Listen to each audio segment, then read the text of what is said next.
রাজধানীতে ব্যবসায়ীকে নির্মমভাবে খুন, লক্ষ্মীপুরে মায়ের দুহাতের কবজি কেটে মেয়েকে জখম।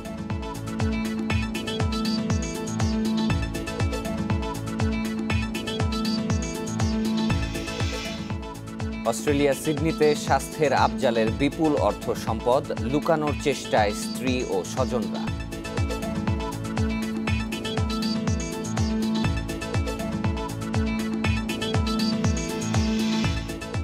করোনার সংকট কাটিয়ে এ মাসেই খুলছে বেশিরভাগ দেশের আকাশপথ, সুখবর নেই প্রবাসীদের।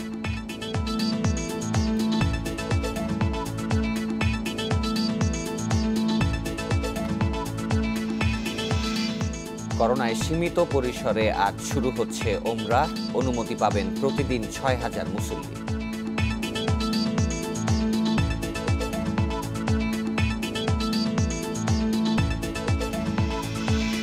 এবং হাসপাতালে প্রেসিডেন্ট ট্রাম্পের অবস্থা স্থিতিশীল, ৪৮ ঘন্টা ঝুঁকিপূর্ণ বলছে হোয়াইট হাউস।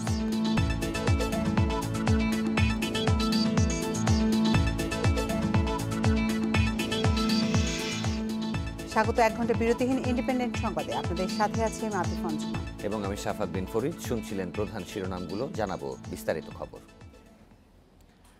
রাজধানীর মোহাম্মদপুরের একতা হাউজিং এলাকায় শেরু মিয়া নামের এক ব্যবসায়ীকে গলা কেটে হত্যা করেছে দুর্বৃত্তরা। তিনি নির্মাণ সামগ্রী সরবরাহকারী ছিলেন। শনিবার রাত ৮টার দিকে একতা হাউজিংয়ের ৮ নম্বর রোডে এ ঘটনা ঘটে।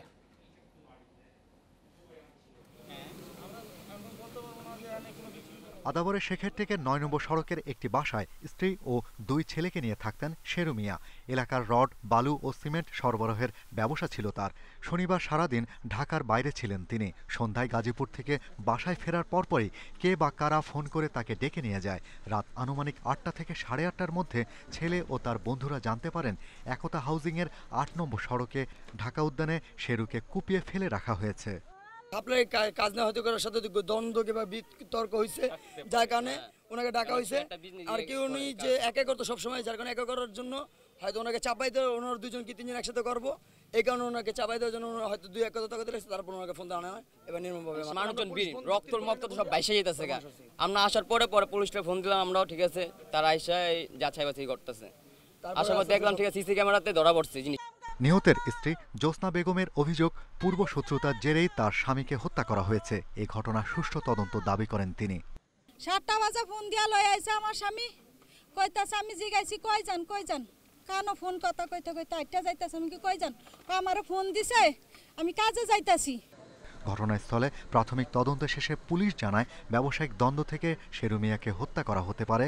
সেই সাথে তিনি মাদক ব্যবসার সাথে জড়িত কিনা তাও তদন্ত করা হচ্ছে। নিহতের গলা, মাথা সহ কয়েক জায়গায় ধারালো অস্ত্রের আঘাত রয়েছে। হত্যার কারণ জানতে আলামত সংগ্রহ করেছে সিআইডির ফরেনসিক বিভাগ। সংগ্রহ করা হয়েছে সিসিটিভির ক্যামেরার ফুটেজও। Shahriar Anirban, independent news, Dhaka.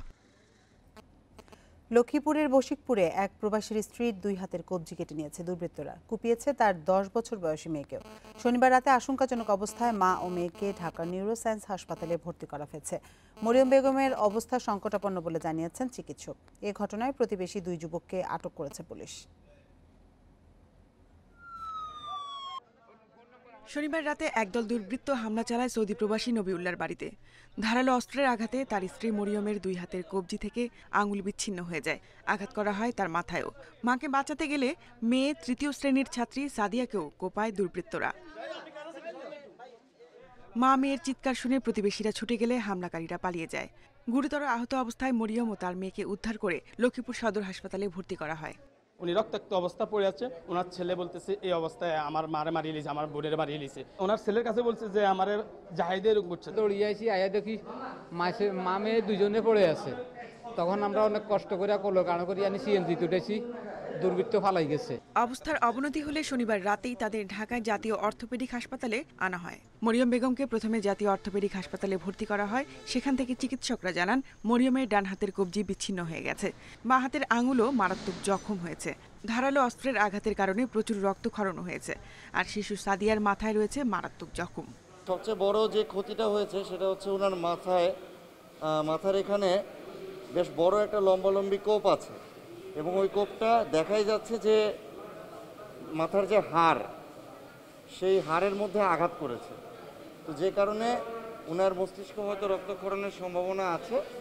মাথায় আঘাত গুরুতর হওয়ায় রাতেই মরিয়ম বেগম ও মেয়ে সাদিয়াকে অর্থোপেডিক হাসপাতাল থেকে জাতীয় নিউরোসায়েন্স হাসপাতালে স্থানান্তর করা হয়।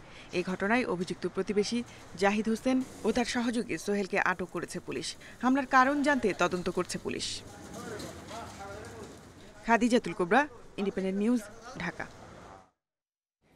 অস্ট্রেলিয়া সিডনিতে বিলাসবহুল বাড়ির মালিক স্বাস্থ্য অধিদপ্তরের দ্বিতীয় শ্রেণীর কর্মকর্তা আফজাল হোসেন। এতদিন বিদেশে তার বিপুল অর্থ সম্পদের কথা শোনা গেলেও এবার তথ্য ও ছবি এসেছে ইন্ডিপেন্ডেন্ট টেলিভিশনের হাতে। বিদেশে আফজালের অর্থ সম্পদ লুকানোর চেষ্টা করছেন তার স্ত্রী রুবিনা ও স্বজনেরা, এমন তথ্য জানিয়েছেন গোয়েন্দারা। রাজধানী ঢাকা বা দেশের যে কোনো শহরে একটি বাড়ি বা ফ্ল্যাটের মালিক হওয়ার স্বপ্ন দেখে সারা জীবন কাটিয়ে দিয়েছেন এমন মানুষের সংখ্যা কম নয়। আর স্বাস্থ্য অধিদপ্তরের সাবেক হিসেব রক্ষণ কর্মকর্তা আফজালের উন্নত বিশ্বে বিলাসবহুল বাড়ি। 2014 সালের কানাডার টরেন্টোর স্কারবার্গের গ্রাসিংটনে $1 লাখ কেনেন এ বাড়ি। অর্থ এসেছে বাংলাদেশের স্বাস্থ্য অধিদপ্তরের বিভিন্ন কেনাকাটায় অর্থ লোপাট আর টেন্ডার কমিশন দুর্নীতি থেকে। 2015 সালে অস্ট্রেলিয়ায় বেড়াতে গিয়ে সিডনির প্রিস্টনস এলাকায় এই বাড়িটি মনে ধরে যায় আফজাল দম্পতির। বাড়িটির মালিক হতে মরিয়া হয়ে ওঠে আফজাল। 2016 সালে কানাডার বাড়িটি $1,60,000 বিক্রি করে এর সঙ্গে আরও $1,70,000 যোগ করে মোট $3,30,000 জমা করেন এনজেড ব্যাংকে। আফজাল কিনে নেন তার স্বপ্নের বাড়ি। এরপর আফজাল ব্যস্ত হয়ে পড়েন বাড়িটির সাজসজ্জায়। বসার ঘরে সোফা সেট বা খাবার ঘরের ডাইনিং টেবিল সবই নজর কাড়া, কিন্তু কত টাকায় কেনা হয়েছে এইসব শৌখিন আসবাবপত্র তা জানা যায়নি। তার বাড়িটি যাতে সে অন্যত্র বিক্রি করতে না পারে সেই ব্যাপারে আমরা চেষ্টা করছি এবং অস্ট্রেলিয়া পুলিশের সাথে ব্যাপারে যোগাযোগ করা হচ্ছে।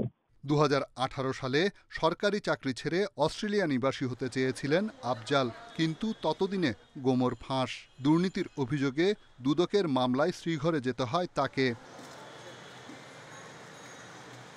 আফজাল জেলে থাকলেও তার স্ত্রী বা স্বজনেরা অস্ট্রেলিয়ার বাড়িটি বিক্রি করে টাকা লুকিয়ে ফেলতে তৎপর বলে জানিয়েছে গোয়েন্দারা। বিশ্লেষকদের মতে শুধু আফজাল নয়, তার আশ্রয় প্রশ্রয়দাতা বা সহযোগী সবাইকেই আইনের আওতায় নিয়ে আসা উচিত। তারা যেখানেই থাকুক না কেন তাদেরকে দেশে ফিরিয়ে আনা এবং আইনের মুখোমুখি করা জাতীয় এবং আন্তর্জাতিক আইন অনুযায়ী সম্ভব সম্পূর্ণভাবে, যদি দুদক সক্রিয় হয়। কানাডা, অস্ট্রেলিয়া ও মালয়েশিয়ায় 20টি ব্যাংক হিসেবে আফজালের 40 কোটি টাকা জব্দে কাজ করছে দুদক। বিদেশে তার আর কি সম্পদ আছে তাও খতিয়ে দেখছে সংস্থাটি। আর দেশে জব্দ করা হয়েছে আফজালের একাধিক সুউচ্চ ভবন, ফ্ল্যাট ও প্লট। রিশাদ হুদা, ইন্ডিপেন্ডেন্ট নিউজ, ঢাকা। আপনারা দেখছেন 1 ঘন্টার বিরতিহীন সংবাদ। সংবাদের যা যা থাকছে: অনলাইনে একাদশ শ্রেণীর শিক্ষা কার্যক্রম শুরু আজ। সব কলেজে চিঠি পাঠিয়েছে শিক্ষা বোর্ড।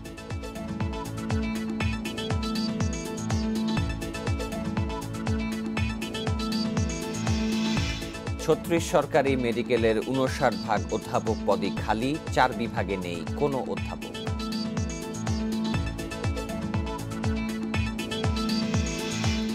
টিকিটের দাবিতে আজ কারওয়ান বাজারে হোটেল সোনারগাঁওয়ের গেট ভাঙচুর করেছে সৌদি প্রবাসীরা। এ বিষয়ে আরও বিস্তারিত জানাতে এবার কারওয়ান বাজার থেকে যুক্ত হবেন সহকর্মী বিপ্রজিৎ চন্দ।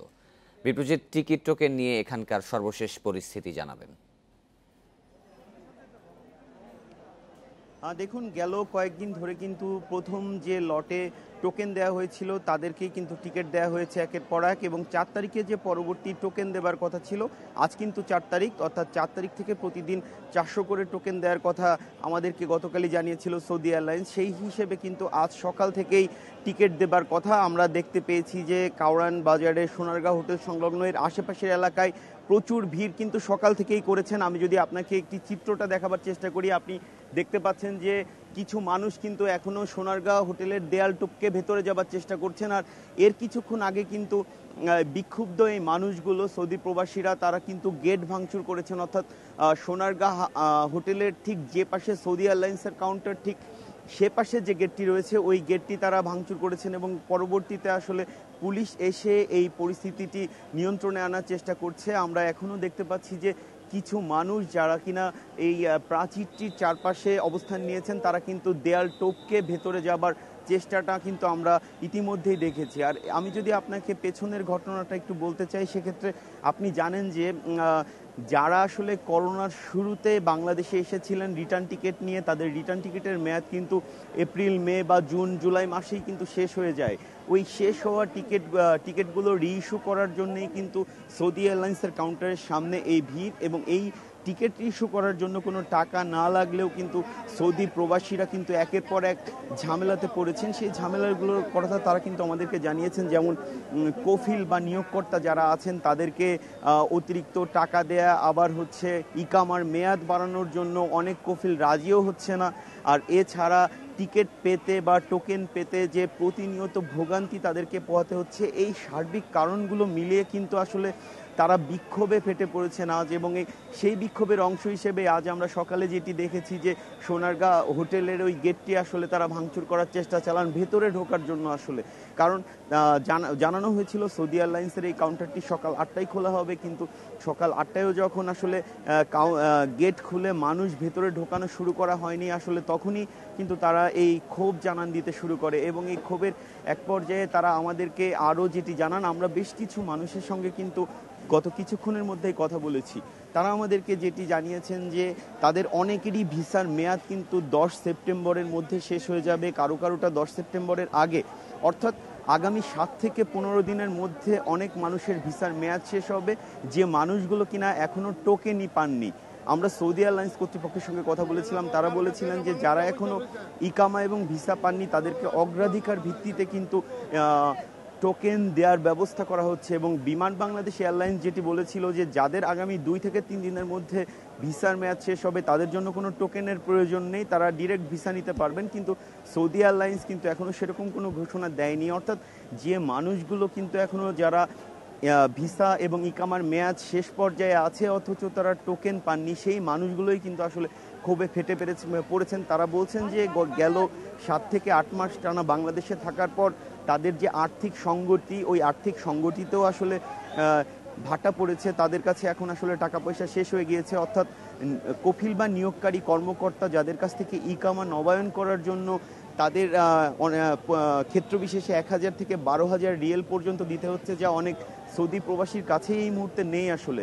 আর সে কারণেই যে বিষয়টি দাঁড়াচ্ছে, তাদেরকে ওখানে গিয়ে কাজ করে সেই টাকা শোধ দিতে হবে। তো ওখানে যাবার জন্য যে প্রসেসগুলো মেনটেন করতে হবে, অর্থাৎ টোকেন পাওয়ার পর একজন মানুষ যে টিকিটের জন্য লাইনে দাঁড়াবেন, টিকিট পাবেন এবং তারপর তিনি মহাখালীতে গিয়ে কিন্তু তাকে করোনা টেস্ট করতে হবে। ওই করোনা টেস্ট করার সময়ই কিন্তু দেখা যায় যে তিনি যখন টিকিট পাচ্ছেন, টিকিট পাওয়ার পর আসলে তিনি পর্যাপ্ত সময়টা পাচ্ছেন না করোনা টেস্ট করার। আমরা কিন্তু এমন ঘটনাও দেখেছি যে মানুষটার এয়ারপোর্টের এন্ট্রি টাইম অর্থাৎ রিপোর্টিং টাইম বিকাল 3টায়, তিনি করোনা টেস্টের রিপোর্ট পেয়েছেন বিকাল 3টায়, অর্থাৎ তিনি কখন এয়ারপোর্টে যাবেন। এইসব বিভিন্ন কারণেই কিন্তু ক্ষোভ দেখা দিয়েছে সৌদি প্রবাসীদের মাঝে, এবং আমরা কিন্তু সকাল থেকে এখানে আছি। তো এখন পর্যন্ত এটি ছিল আমার কাছে থাকা সবশেষ তথ্য। নতুন কোনো তথ্য পেলে অবশ্যই আমরা আপনার মাধ্যমে দর্শকদেরকে জানিয়ে দেব। রাজধানীর কারওয়ান বাজার থেকে জানাচ্ছিলেন সহকর্মী বিপ্রজিৎ চন্দ্র। করোনার সংশয় কাটিয়ে এ মাসেই খুলছে বিশ্বের বেশিরভাগ দেশের আকাশপথ। সেই হিসেবে শুরু হচ্ছে দেশি এয়ারলাইন্সগুলোর ফ্লাইটও। কিন্তু সুখবর নেই আটকে পড়া প্রবাসীদের জন্য, কারণ ফ্লাইট শুরু হলেও সৌদি ছাড়া এখনও প্রবাসী কর্মী নেওয়া শুরু হয়নি। যারা যাচ্ছেন কোয়ারেন্টিনের জন্য তাদের বাড়তি খরচ হচ্ছে 2 থেকে 2.5 লাখ টাকা। করোনার কারণে দীর্ঘদিন বন্ধ থাকার পর ধীরে ধীরে ফ্লাইট চালু হচ্ছে মধ্যপ্রাচ্য ও দক্ষিণ পূর্ব এশিয়ার বিভিন্ন দেশে। ওই অঞ্চলগুলোতেই দেশের সবচেয়ে বড় শ্রমবাজার। 1 অক্টোবর থেকে সিঙ্গাপুর ও ওমানে ফ্লাইট শুরু করেছে রাষ্ট্রীয় পতাকাবাহী প্রতিষ্ঠান বিমান। এছাড়াও নিয়মিত ফ্লাইট চলছে মালয়েশিয়া, সংযুক্ত আরব আমিরাত, সৌদি আরব সহ বিভিন্ন দেশে। কিন্তু সৌদি আরব ছাড়া কোনো ফ্লাইটেই পর্যাপ্ত যাত্রী পাওয়া যাচ্ছে না। মিডল ইস্টের প্রত্যেকেই তাদের রেজিস্ট্রেশন করা, কেউ কোয়ারেন্টাইন, ফর্মাল কোয়ারেন্টাইনে থাকা ইত্যাদি। যেমন দোহা, তারা বলছে 14 দিনের জন্য হোটেল ভাড়া করতে হবে, তো সেই কারণে এখন খুব অল্প সংখ্যক যেতে পারছে। একই অবস্থা বেসরকারি এয়ারলাইন্সগুলোরও। করোনার কারণে একদিকে যেমন পর্যটন কেন্দ্রগুলো বন্ধ, অন্যদিকে ভ্রমণ খরচও বেড়েছে, তাই বিদেশ যাত্রায় আগ্রহ কমেছে। যারাই যেতে পারছেন, যেসব ভিসাগুলো আসলে পারমিট করছে, তো সেখানে সেই প্যাসেঞ্জারদেরকে অপোজিট কান্ট্রিতে যেয়ে তাদেরকে কোয়ারেন্টাইন থাকার একটা ব্যবস্থা আছে, প্রায় 14 দিনের মতো কোয়ারেন্টাইন। সেটা আবার প্যাসেঞ্জারদেরকে আবার সেটা ক্যারি করতে হচ্ছে, যেখানে একটা বিষয়টা ব্যয়বহুল একটা ব্যাপার রয়ে গেছে। বিশেষজ্ঞরা বলছেন, বিদেশিদের প্রবেশে করোনার স্বাস্থ্যবিধি মানা সহ নানা শর্ত দিয়েছে বিভিন্ন দেশ। তার উপর নিজ খরচে 14 দিন কোয়ারেন্টিনে থাকার বাধ্যবাধকতাও অধিকাংশ দেশে। তাই এখন বিদেশ ভ্রমণ মানেই বাড়তি খরচ। তারা ওইখানে গিয়ে যদি তাদের নির্ধারিত কোনো হোটেলে থাকতে হয় 14 দিন, তবে তার খরচ বাড়বে, তাদের বোঝা বেড়ে যাবে। তো এই ব্যাপারটা একটু কনসিডার করা উচিত। যদি তারা সেখানে নিজস্ব ব্যবস্থা আইসোলেশনে থাকতে পারে বা সুযোগ দেওয়া হয়, সেই ক্ষেত্রে মনে হয় এটা সুবিধা হতে পারে। ছুটিতে দেশে এসে করোনার কারণে আটকা পড়েছেন অন্তত 4 লাখ প্রবাসী। শুধু গত 8 মাসেই দেশে ফিরেছেন 1.5 লাখ। শ্রমবাজার না খুললে তাদের ফেরা অনেকটাই অনিশ্চিত বলছেন বিশেষজ্ঞরা। Ashik Hossain, Independent news, Dhaka. সিলেটের দাড়িয়াপাড়ায় কিশোরী ধর্ষণের ঘটনায় অভিযুক্ত রাকিব হোসেন মিজুকে গ্রেপ্তার করেছে র্যাব। র্যাব বলছে, প্রাথমিক জিজ্ঞাসাবাদে ধর্ষণের কথা স্বীকার করেছে রাকিব। এদিকে ভুক্তভোগী কিশোরীকে ওসমানী মেডিকেল কলেজ হাসপাতালে ভর্তি করা হয়েছে। সিলেটে এমসি কলেজ ছাত্রাবাসের রেশ কাটতে না কাটতেই ছাত্রলীগ কর্মী রকিব হোসেন মিজুর বিরুদ্ধে ধর্ষণের অভিযোগ উঠেছে। পুলিশ জানায়, অভিযুক্ত রাকিব হোসেন মিজু দাঁড়িয়াপাড়ার বাসিন্দা। তিনি মদনমোহন কলেজের দ্বাদশ শ্রেণীর শিক্ষার্থী এবং ছাত্রলীগের পীযূষ গ্রুপের সক্রিয় সদস্য।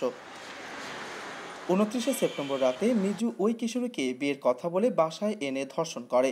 ওই কিশোরী বিষয়টি পরিবারকে জানায়। পরে পরিবারের সদস্যরা তাকে ওসমানী মেডিকেল কলেজ হাসপাতালের ওয়ান স্টপ ক্রাইসিস সেন্টারে ভর্তি করে। এই ঘটনায় কোতোয়ালি থানায় রাকিবের বিরুদ্ধে নারী ও শিশু নির্যাতন আইনে মামলা করেন ভুক্তভোগীর মা। মিজু তারে বিয়ের প্রলোভন দেখে বের করে নিয়ে গেছে আর কি। তারে অস্বীকার করতে আর কি বিয়ে করতে। এই অবস্থায় সে তার মেয়ে মারে জানাইছে 2 তারিখ।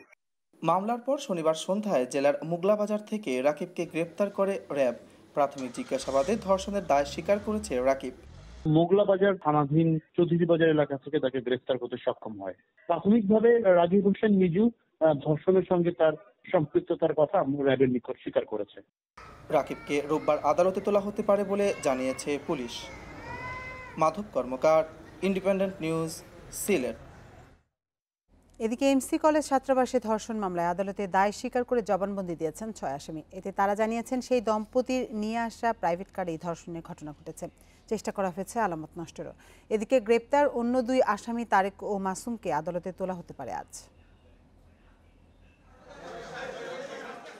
এমসি কলেজে গৃহবধূ ধর্ষণ মামলার আসামি রনি, আইনুদ্দিন ও রাজনের রিমান্ড শেষ হলে শনিবার আদালতে তোলা হয় তাদের।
এদিকে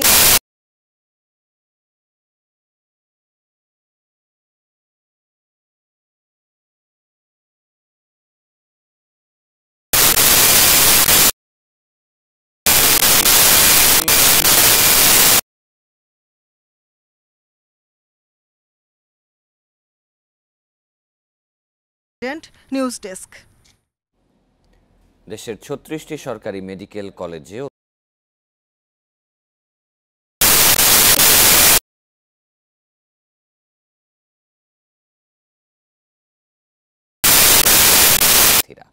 চিকিৎসা শিক্ষা বিশেষজ্ঞরা মনে করেন শিক্ষক সংকটের সমাধান না হলে দেশে তৈরি হবে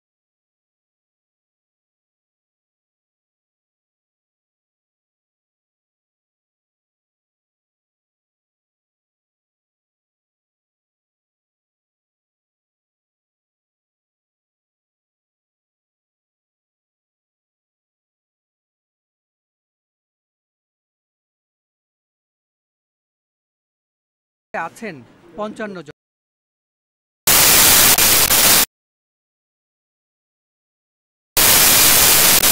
অধ্যাপক পদের বিপরীতে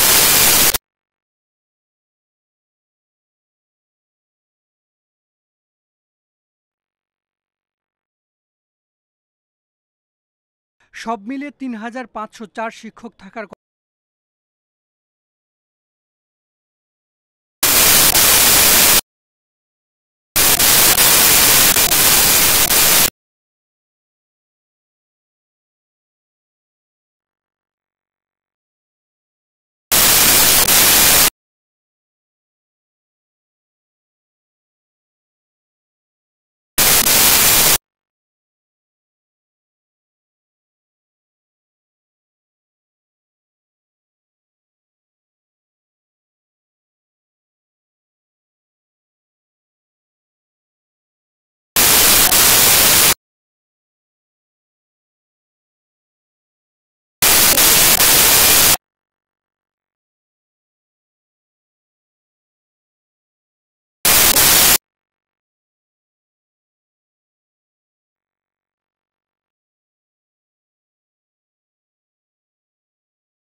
এটা মোকাবেলা করার জন্য আমরা ইতিমধ্যে ওই মেডিকেল স্টুডেন্টদের সাপ্লিমেন্টারি পরীক্ষা নিতে যাচ্ছি অক্টোবরের লাস্ট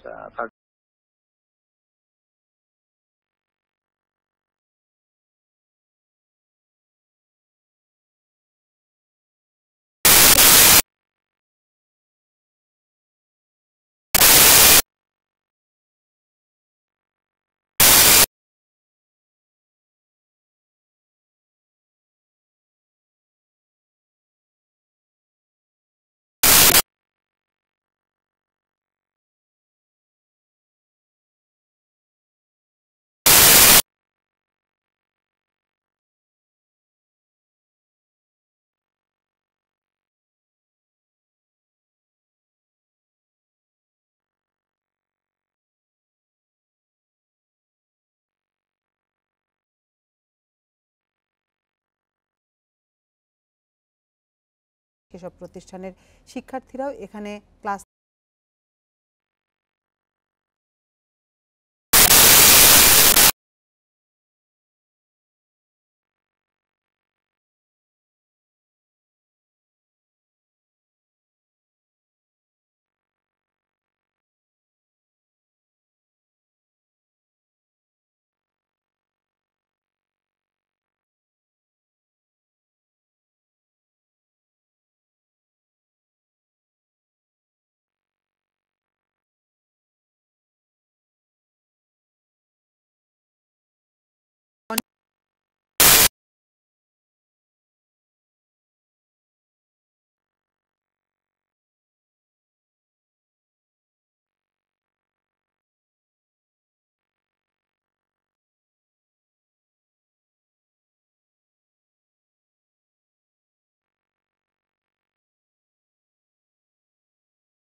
বুলডোজার লাগে সব ভাঙিয়ে দিতে পারি, কিন্তু জনগণ কষ্ট হবে দেখে আমরা করি না। সরকার তো পেট ভর্তি টাকা নাই যে বসে বসে তারা টাকা দিবে। 2 বছর ধরে চেষ্টা করছি টাকা আনার, তার শেষ পর্যায়ে নিয়ে আসছি।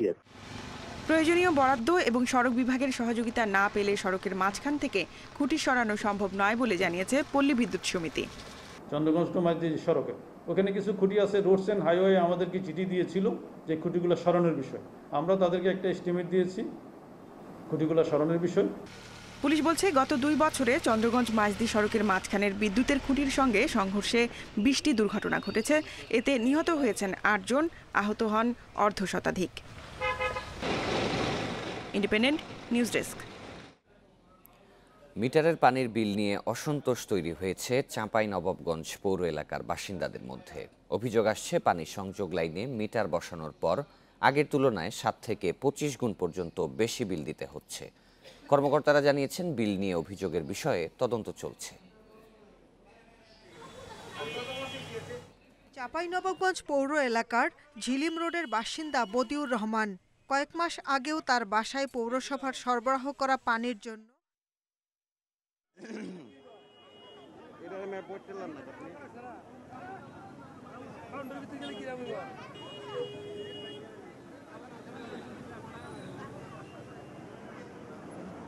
হ্যালো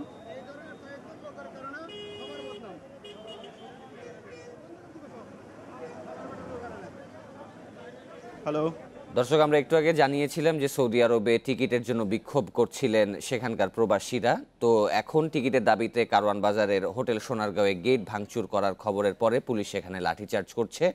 সে বিষয়ের বিস্তারিত তথ্যচিত্র আপনারা দেখতে পাচ্ছেন।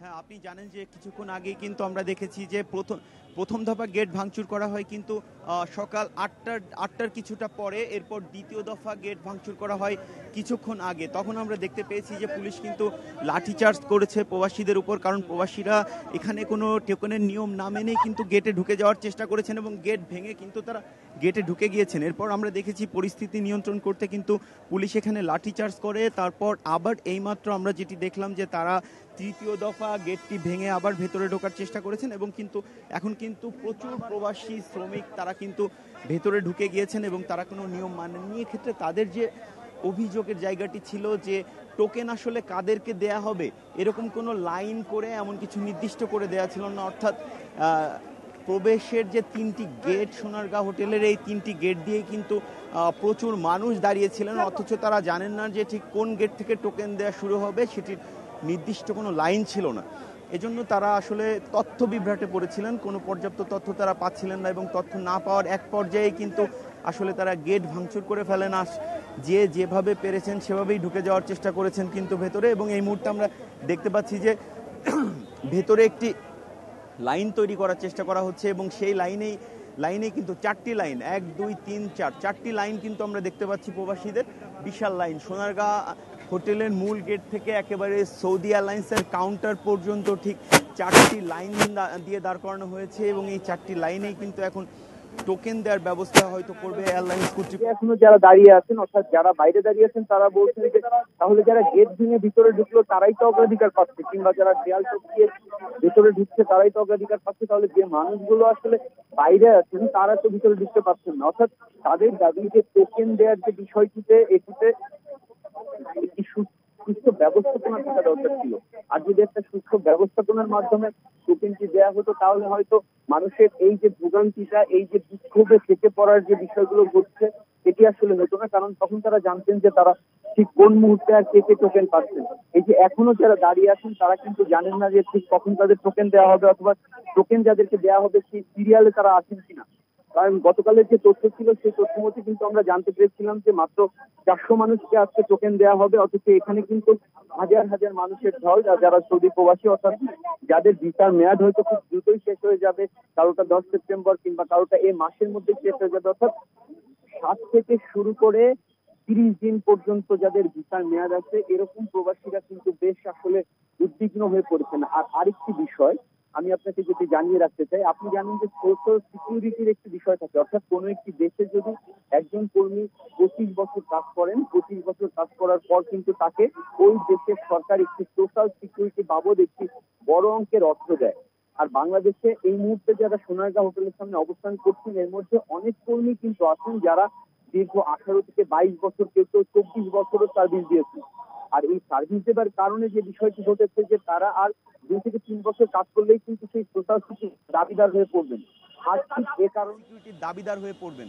আর ঠিক এ কারণেই অনেক কফিল বা নিয়োগকর্তারা তাদেরকে ফিরিয়ে নিতে রাজি হচ্ছেন না।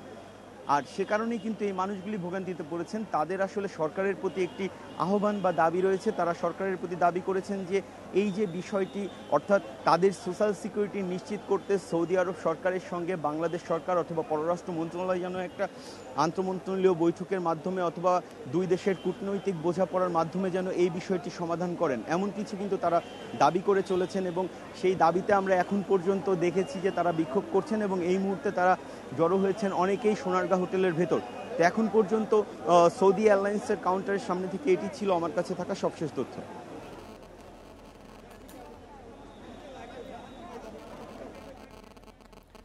সস্তা সহজলভ্য প্লাস্টিক পণ্যের দৌড়ে হারিয়ে যাচ্ছে গ্রামীণ বাঁশের তৈরি গৃহস্থালী পণ্য। অনেক সময় নিয়ে সযত্নে হাতে বানানো প্রাকৃতিক এই পণ্যের চাহিদা কমছে নানা কারণে। ফলে কমেছে এই শিল্পের সঙ্গে জড়িত কারিগরের সংখ্যাও। সংশ্লিষ্টদের শঙ্কা, সরকারি সহযোগিতা না পেলে একসময় অস্তিত্ব সংকটে পড়বে এই শিল্প। প্রযুক্তি জীবনযাপনের ধরন আর রুচি পরিবর্তনের চলতি ধারার বিপরীতে এমন শ্রমঘন পেশা এখনও অনেকের কাছেই জীবিকা নির্বাহের একমাত্র পথ। রোজগারের সম্পর্ক থাকলেও বাঁশ দিয়ে তৈরি এই গ্রামীণ শিল্পের মাধ্যমেই টিকে আছে প্রাচীন গৌরবময় ঐতিহ্য।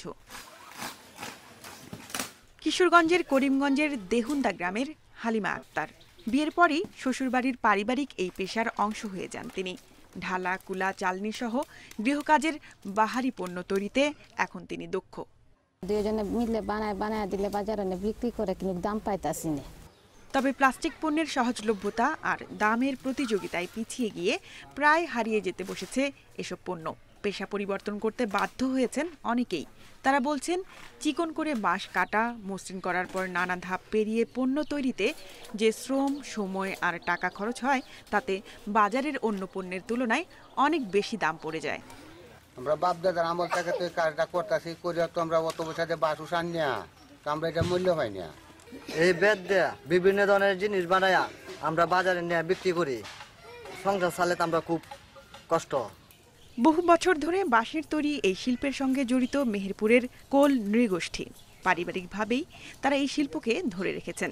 বাঁশের পণ্যের চাহিদা কমার পেছনে যথাযথ ব্র্যান্ডিং না হওয়াকেই মূল কারণ হিসেবে দেখছেন শিল্পীরা।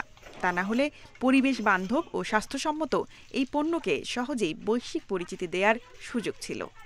এই শিল্পীদের সামাজিক মর্যাদা প্রতিষ্ঠা করা প্রয়োজন এবং শিল্প হিসাবে এটাকে স্বীকৃতি দেওয়া প্রয়োজন। সরকার যদি এটাকে একটু পৃষ্ঠপোষকতা দেয়, তাহলে এই শিল্পটা দীর্ঘমেয়াদী টিকে থাকবে এবং এরা এই অঞ্চলের মানুষের জীবনমান উন্নয়নে এই শিল্প একটা গুরুত্বপূর্ণ ভূমিকা পালন করবে। তাদের সন্তানদের পড়ালেখা, তাদের ঘর, তাদের আবাস, তাদের যে সকল জিনিস বানিয়ে থাকেন সেগুলিকে বাজারে নিয়ে আসার যে প্রক্রিয়া, যে জায়গাটা, সেই জায়গাটায় কাজ করার সুযোগ আছে। প্রতিযোগিতায় টিকে থাকার দৌড় নয়, বরং অসামান্য এই কুটির শিল্পকে শিল্প হিসেবে এবং এর সঙ্গে জড়িতদের বাঁচিয়ে রাখার লক্ষ্যেই প্রণোদনা চান সংশ্লিষ্টরা। খাদিজাতুল কোবরা, ইন্ডিপেন্ডেন্ট নিউজ ডেস্ক। 1 বছর ধরে বঙ্গবন্ধু স্যাটেলাইটের মাধ্যমে সম্প্রচার হচ্ছে দেশের টেলিভিশনগুলো। শুরুতে কিছুটা সমস্যা হলেও এখন তেমন নেই। তবে সম্প্রচার শতভাগ নিরবচ্ছিন্ন করতে সেবার মান আরও বাড়ানোর দাবি বেসরকারি টেলিভিশনের কর্মকর্তাদের। অবশ্য বাংলাদেশ স্যাটেলাইট কোম্পানি BSCL এর চেয়ারম্যান জানিয়েছেন, সেবার মান বাড়াতে 24 ঘন্টা পর্যবেক্ষণের ব্যবস্থা করা হচ্ছে। 2018 সালে ফ্লোরিডার কেনেডি স্পেস সেন্টার থেকে মহাকাশে পাঠানো হয় দেশের প্রথম বঙ্গবন্ধু স্যাটেলাইট 1। একই বছরের নভেম্বরে এর পরিচালনার দায়িত্ব বুঝে নেয় স্যাটেলাইট কোম্পানি। গত বছরের 2 অক্টোবর বঙ্গবন্ধু স্যাটেলাইটের মাধ্যমে টেলিভিশনগুলোর সম্প্রচার শুরু হয়। বর্তমানে দেশে সরকারি 4টি এবং বেসরকারি 32টি টেলিভিশন বঙ্গবন্ধু স্যাটেলাইটের মাধ্যমে সম্প্রচার হচ্ছে। কর্মকর্তারা জানান, বঙ্গবন্ধু স্যাটেলাইটের সিগন্যালের মান ভালো। একটা 1 সেকেন্ডের ব্ল্যাক আউট বা 1 সেকেন্ডের কি বলে ইন্টারাপশনও কিন্তু এটা বিজনেসের উপর অনেক ইম্প্যাক্ট করে। সো আমি আশা করব এটা BCSCL একটা প্রফেশনাল অ্যাপ্রোচে এটাকে হ্যান্ডেল করবে এবং আগামী দিনগুলোতে আরো বেটার সার্ভিস এনশিওর করব। যদি মনিটরিং সিস্টেম ডেভেলপ করে তাইলে সেখানে অবশ্যই এখানে তাদের মান অবশ্যই বাড়বে। কারণ কি, যদি আমি জানি আমার ইনপুটে সিগন্যাল আছে আউটপুটে নেই, তার মানে কি আমি একদম ইজিলি ফাইন্ড আউট করে পারলাম উইদিন সেকেন্ড। বিএসসিএল এর চেয়ারম্যান জানান, দেশের টেলিভিশন চ্যানেলগুলো 14টি সি ব্যান্ড ট্রান্সপন্ডারের মধ্যে ব্যবহার করছে 7টি। প্রতিটি টেলিভিশন গড়ে 6 থেকে 8 Mbps ব্যান্ডউইথ নিচ্ছে। সেবার মান বাড়াতে সব ধরনের উদ্যোগ নেওয়া হচ্ছে বলেও দাবি তার। টেকনোলজিক্যাল অ্যাডভান্সমেন্ট আমরা উদ্বোধন করবো, সেটা হচ্ছে মনিটরিং সেন্টার। অর্থাৎ এই যে 36টা টিভি আছে আমাদের এখানে 24 ঘন্টা লোকজন বসে এটা দেখবে। কোনো কেবল অপারেটর যদি বলে যে আমি একটা টেলিভিশন চ্যানেল দেখতে পাচ্ছি না, আমরা যেন সঙ্গে সঙ্গে ভেরিফাই করতে পারি, আমরা বুঝতে পারি যে গন্ডগোলটা কোথায়। বর্তমানে বঙ্গবন্ধু স্যাটেলাইট কোম্পানি গাজীপুরের 8 স্টেশনের মাধ্যমে সিগন্যাল পাঠাচ্ছে। বিকল্প হিসেবে ব্যবহার করছে রাঙ্গামাটির বেদবুনিয়ার স্টেশন। তবে এরই মধ্যে বেশ কয়েকটি টেলিভিশন নিজস্ব 8 স্টেশন তৈরি করছে। Sajjad Hossain, Independent news, Dhaka. করোনার মধ্যে সীমিত পরিসরে আজ খুলছে মক্কা। 7 মাস বন্ধ রাখার পর কঠোর স্বাস্থ্যবিধি মেনে ওমরা পালনের সুযোগ দেওয়া হচ্ছে মুসল্লিদের। আপাতত সৌদি আরবে বসবাসকারীরাই এই সুযোগ পাবেন। আজ থেকে প্রতিদিন 6000 মুসল্লি ওমরা পালনের অনুমতি পেলেও সময়ের সঙ্গে তা বাড়বে। এরপর 18 অক্টোবর থেকে দ্বিতীয় ধাপে তা বাড়িয়ে 15000 করা হবে। আর তৃতীয় ধাপে 1 নভেম্বর পুরোপুরি চালু হবে ওমরা হজ। এই ধাপে বিদেশিরাও এতে অংশ নিতে পারবেন। সে সময় 20,000 মুসল্লি ওমরা পালন করতে পারবেন। মসজিদে নামাজ আদায় করতে পারবেন 60,000।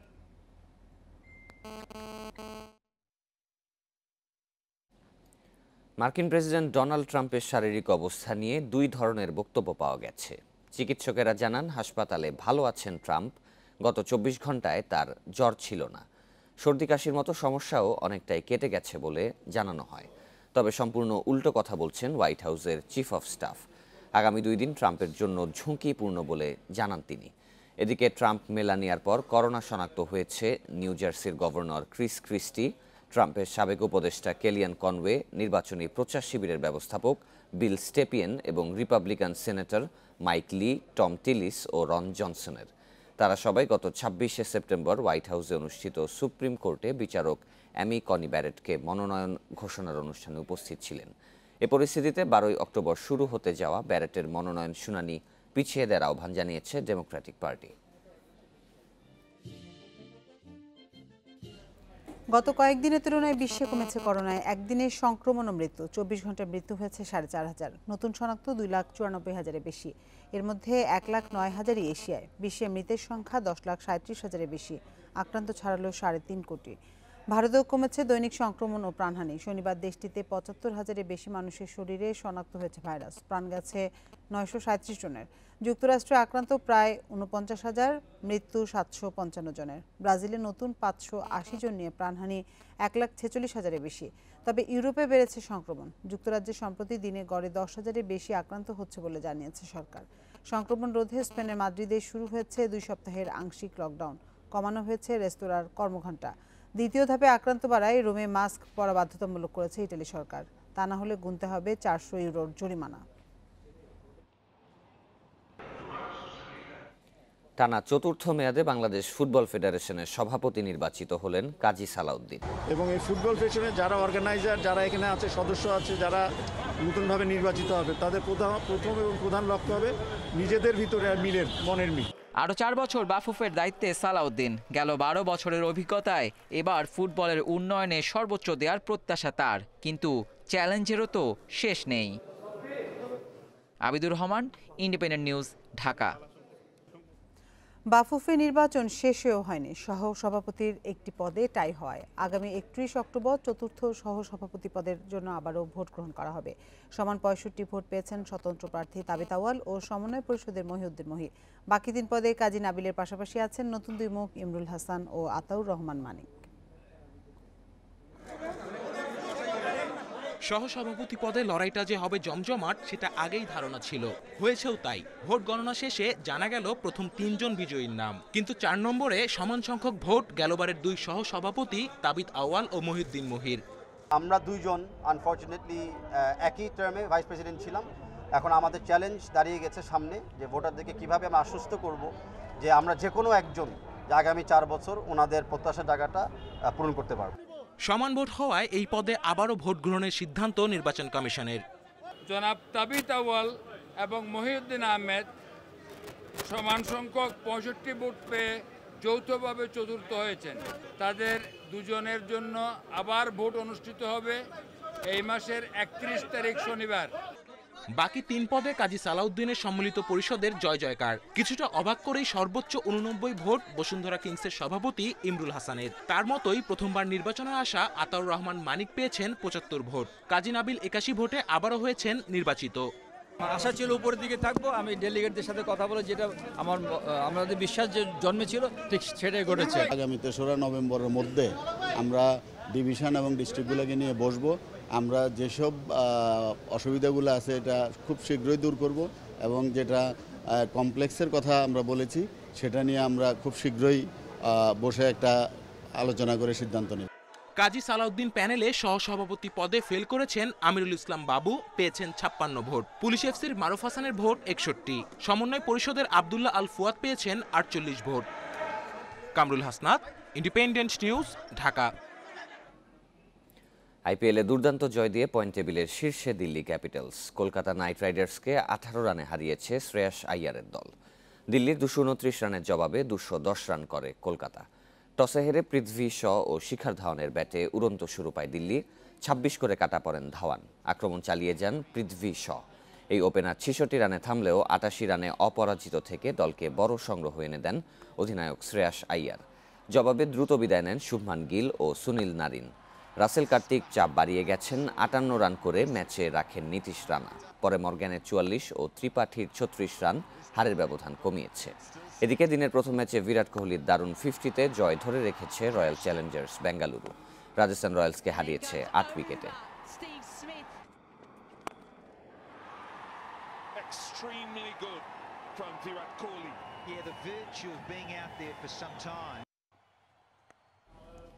আর এই ছিল বিরতিহীন সংবাদে। ইন্ডিপেন্ডেন্ট টেলিভিশনে সব খবর বিস্তারিত জানতে চোখ রাখুন ফেসবুক, ইউটিউব এবং টুইটারে। ধন্যবাদ সবাইকে।